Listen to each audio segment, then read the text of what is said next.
అమాని. ఓం అమానినే నమః. అమాని అనే విష్ణు సహస్రనామం శ్రీకృష్ణ పరమాత్ముని అహంకారరహిత స్వభావాన్ని సూచిస్తుంది. తత్వార్థంగా మాన అంటే గర్వం, గౌరవాభిలాష. అమాని అనగా గర్వాన్ని కోరుకోనివాడు. సమస్తానికి అధిపతి అయినప్పటికీ గర్వం లేనివాడు పరమాత్మ. ఆది శంకరాచార్యుల భాష్యంలో అమాని అనగా అహంకారాది దోషాల్లేనివాడైన పరబ్రహ్మ అని వివరించారు. స్వరూపజ్ఞానంతో సంపూర్ణుడైనవాడికి మానాభిమానాలు ఉండవని శంకరులు సూచించారు. పరాశర భట్టారుల వ్యాఖ్యానంలో అమాని అనగా గోపాలుడిగా, సారథిగా, దూతగా సేవచేసిన ఎటువంటి గర్వం చూపని శ్రీకృష్ణుడని చెప్పారు. భక్తుల కొరకు తన మహిమను మరచి సేవచేసే సౌలభ్యమూర్తే అమాని అని వ్యాఖ్యానించారు. మానదః. ఓం మానదాయ నమః. మానదః అని విష్ణు సహస్రనామం శ్రీకృష్ణ పరమాత్ముని గౌరవదాత స్వరూపాన్ని సూచిస్తుంది. తత్వార్థంగా మాన అంటే గౌరవం, ప్రతిష్ఠ. దా అంటే ఇచ్చేవాడు. సమస్త జీవులకు వారి కర్మానుసారం గౌరవాన్ని ప్రసాదించే పరమాత్మ ఆయనే. ఆదిశంకరాచార్యుల భాష్యంలో మానదః అనగా జ్ఞానము, వైభవము, గుణముల రూపంలో మానాన్ని ప్రసాదించే పరబ్రహ్మ అని వివరించారు. ఆత్మజ్ఞానాన్ని అనుగ్రహించడం ద్వారా నిజమైన మానాన్ని ఇస్తాడని శంకరులు సూచించారు. పరాశర భట్టారుల వ్యాఖ్యానంలో మానదః అనగా సుదాముడికి అపారమైన గౌరవాన్ని ఇచ్చిన శ్రీకృష్ణుడని చెప్పారు. అలాగే ద్రౌపదిని సభలో రక్షించి పాండవులకు రాజసమ్మానాన్ని కలిగించినవాడే మానదః అని వ్యాఖ్యానించారు. మాన్యః. ఓం మాన్యాయ నమః. మాన్యః అనే విష్ణు సహస్రనామం శ్రీకృష్ణ పరమాత్ముని సర్వలోకార్హ గౌరవ స్వరూపాన్ని సూచిస్తుంది. తత్వార్థంగా మాన్యః అనగా గౌరవింపదగినవాడు. దేవతలు, ఋషులు, మునులు, భక్తులు అందరికీ వందనీయుడైన పరమాత్మ ఆయనే. ఆది శంకరాచార్యుల భాష్యంలో మాన్యః అనగా స్వయంగా సంపూర్ణుడైనందున ఇతరుల గౌరవంపై ఆధారపడమి పరబ్రహ్మ అయినప్పటికీ సర్వజనార్హమైన గౌరవానికి పాత్రుడని వివరించారు. ఆయన స్వరూపసిద్ధమైన మహిమే మాన్యతకు కారణమని శంకరులు చెప్పారు. పరాశర భట్టారుల వ్యాఖ్యానంలో మాన్యః అనగా ఇంద్రుడు, బ్రహ్మ, శివుడు వంటి దేవతల చేత కూడా పూజింపబడిన శ్రీకృష్ణుడని చెప్పారు. అదే సమయంలో గోపికల ప్రేమకు వసుడై ఉండటం ఆయన సౌలభ్యమహిమను చూపుతుందని భట్టారులు వ్యాఖ్యానించారు. లోకస్వామి.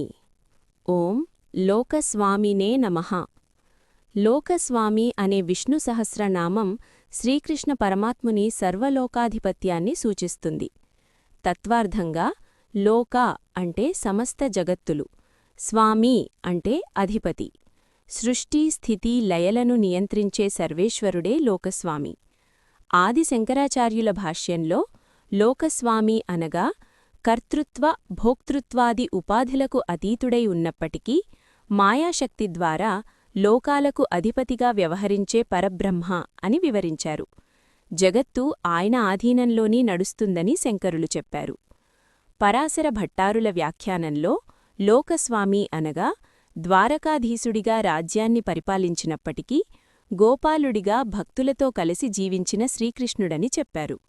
లోకాలను పాలిస్తూ కూడా భక్తుల హృదయాలకు స్వామిగా నిలిచిన సౌలభ్యమూర్తే లోకస్వామి అని వ్యాఖ్యానించారు. త్రిలోకధృత్. ఓం త్రిలోకధృతే నమః. త్రిలోకధృత్ అనే విష్ణు సహస్రనామం శ్రీకృష్ణ పరమాత్ముని జగద్ధారణ శక్తిని సూచిస్తుంది. తత్వార్థంగా త్రిలోక అనగా భూః, భువః, సువః అనే మూడు లోకాలు. ధృత్ అంటే ధరించేవాడు, ఆధారమిచ్చేవాడు. సమస్త లోకాలు ఆయన ఆధారంతోనే నిలిచి ఉన్నాయి. ఆదిశంకరాచార్యుల భాష్యంలో త్రిలోకధృత్ అనగా సర్వలోకాలకు ఆధారమైన పరబ్రహ్మ అని వివరించారు. ఆకాశంలో మేఘాలు నిలిచినట్లే బ్రహ్మలోనే లోకాలు నిలిచి ఉంటాయని శంకరులు ఉపమానంగా చెప్పారు. పరాశర భట్టారుల వ్యాఖ్యానంలో త్రిలోకధృత్ అనగా గోవర్ధనగిరిని ఎత్తి గోకులాన్ని రక్షించిన శ్రీకృష్ణుడని చెప్పారు. ఆ లీలలో లోకధారణ శక్తిని సాక్షాత్తుగా చూపించిన రక్షకస్వామియే త్రిలోకధృత్ అని వ్యాఖ్యానించారు. సుమేధాః. సుమేధసే నమః. సుమేధాః అనే విష్ణు సహస్రనామం శ్రీకృష్ణ పరమాత్ముని పరిపూర్ణ జ్ఞాన బుద్ధిస్వరూపాన్ని సూచిస్తుంది. తత్వార్థంగా సు అంటే శ్రేష్టమైనది, మేధా అంటే బుద్ధి, వివేకం. సర్వజ్ఞుడైన అప్రమేయమైన దివ్య బుద్ధి కలిగినవాడు పరమాత్మ.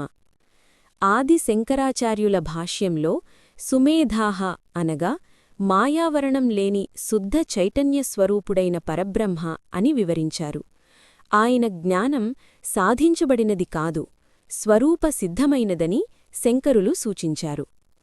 పరాశర భట్టారుల వ్యాఖ్యానంలో సుమేధాః అనగా బాలుడిగా ఉన్నప్పుడే పూతన సంహారం, గోవర్ధన ధారణ వంటి లీలల్లో అపూర్వమైన వివేకాన్ని చూపిన శ్రీకృష్ణుడని చెప్పారు. భక్తులను రక్షించడంలో, ధర్మాన్ని నిలిపడంలో తన అచింత్య మేధాశక్తిని ప్రదర్శించిన స్వామియే సుమేధాః అని వ్యాఖ్యానించారు. మేధజః. ఓం మేధజాయ నమః. మేధజః అనే విష్ణు సహస్రనామం శ్రీకృష్ణ పరమాత్ముని జ్ఞానప్రధాత స్వరూపాన్ని సూచిస్తుంది. తత్వార్థంగా మేధ అంటే వివేకబుద్ధి, జహ అంటే జన్మింపజేయువాడు. సమస్త జీవులలో వివేకం, జ్ఞానం ఉద్భవింపజేసే మూలకారణుడు పరమాత్మ. ఆదిశంకరాచార్యుల భాష్యంలో ఆదిశంకరాచార్యులు మేధజః అనగా జ్ఞానస్వరూపుడైన బ్రహ్మ నుండే బుద్ధి వివేకములు ప్రబలుతాయని చెప్పారు. జ్ఞానం జీవులకు స్వతంత్రంగా కలగదు, అది పరమాత్మ అనుగ్రహ ఫలమని శంకరులు స్పష్టంచేశారు. పరాశర భట్టారుల వ్యాఖ్యానంలో పరాశర భట్టారు మేధజః అనగా అర్జునునికి గీతాజ్ఞానాన్ని ప్రసాదించిన శ్రీకృష్ణుడని వివరించారు. భక్తుల అజ్ఞానాన్ని తొలగించి ధర్మబుద్ధిని కలిగించే కరుణామూర్తే మేధజః అని భట్టారులు వ్యాఖ్యానించారు. ధన్యః. ఓం ధన్యాయ నమః. ధన్యః అనే విష్ణు సహస్రనామం శ్రీకృష్ణ పరమాత్ముని మంగళస్వరూపాన్ని సూచిస్తుంది. తత్వార్థంగా ధన్య అనగా శుభఫలాలను కలిగించేవాడు లేదా ఆయన్ని ఆశ్రయించినవాడు ధన్యుడవుతాడు. సమస్త మంగళాలకు మూలకారణుడు పరమాత్మ. ఆదిశంకరాచార్యుల భాష్యంలో ఆదిశంకరాచార్యులు ధన్యః అనగా స్వయంగా నిత్యశుద్ధ, నిత్యబుద్ధస్వరూపుడైన బ్రహ్మ అని చెప్పారు. ఆయనను ఆశ్రయించిన జీవుడు సంసార బంధనాల నుండి విముక్తుడై నిజమైన ధన్యతను పొందుతాడని శంకరులు వివరించారు. పరాశర భట్టారుల వ్యాఖ్యానంలో పరాశర భట్టారు ధన్యః అనగా తన సన్నిధితోనే భక్తులను కృతార్థులను చేసే శ్రీకృష్ణుడని చెప్పారు. సుదాముడు, పాండవులు వంటి భక్తులు ఆయన అనుగ్రహంతో ధన్యులయ్యారని భట్టారులు వ్యాఖ్యానించారు. సత్యమేధాః. ఓం సత్యమేధసే నమః. సత్యమేధాః అనే విష్ణు సహస్రనామం శ్రీకృష్ణ పరమాత్ముని యథార్థ జ్ఞానస్వరూపాన్ని సూచిస్తుంది. తత్వార్థంగా సత్య అనగా నిత్యమైనది, అవిచ్ఛిన్నమైనది, మేధ అనగా బుద్ధి, జ్ఞానం. కాబట్టి ఎప్పటికీ భ్రమలేనిది, సత్యమే అయిన జ్ఞానం కలిగినవాడు సత్యమేధాః. ఆదిశంకరాచార్యుల భాష్యంలో ఆదిశంకరాచార్యులు సత్యమేధాః అనగా అజ్ఞానావరణం లేని శుద్ధ చైతన్య బ్రహ్మ అని చెప్తారు. ఆయన జ్ఞానం ఇంద్రియ మనోభ్రమలకు లోబడదు, అది స్వరూపసిద్ధమైన సత్యజ్ఞానమని శంకరులు వివరిస్తారు. పరాశర భట్టారుల వ్యాఖ్యానంలో పరాశర భట్టారు సత్యమేధాః అనగా భక్తుల హితాన్ని దృష్టిలో ఉంచుకొని ఎప్పుడూ సత్యమైన సంకల్పంతో వ్యవహరించే శ్రీకృష్ణుడని చెప్పారు. గీతోపదేశంలో అర్జునునికి ఇచ్చిన జ్ఞానం సత్యమేధ స్వరూపమేనని భట్టారులు వ్యాఖ్యానించారు. ధారాధారః. ఓం ధారాధారాయ నమః. ధారాధారః అనే విష్ణు సహస్రనామం శ్రీకృష్ణ పరమాత్ముని ఆధారాధారిత స్వరూపాన్ని సూచిస్తుంది. తత్వార్థంగా ధార అనగా భూమి లేదా సమస్త లోకాలు, ఆధారః అనగా వాటిని నిలబెట్టే మూలాధారం. లోకాలు ఆధారపడినవాడు ఆయనే, అలాగే ఆయనే సమస్తానికి ఆధారమయ్యే పరబ్రహ్మ. ఆదిశంకరాచార్యుల భాష్యంలో ఆదిశంకరాచార్యులు ధారాధారః అనగా జగత్తుకు ఆధారమైన బ్రహ్మ, కాని బ్రహ్మకు మరొక ఆధారం లేదని వివరించారు.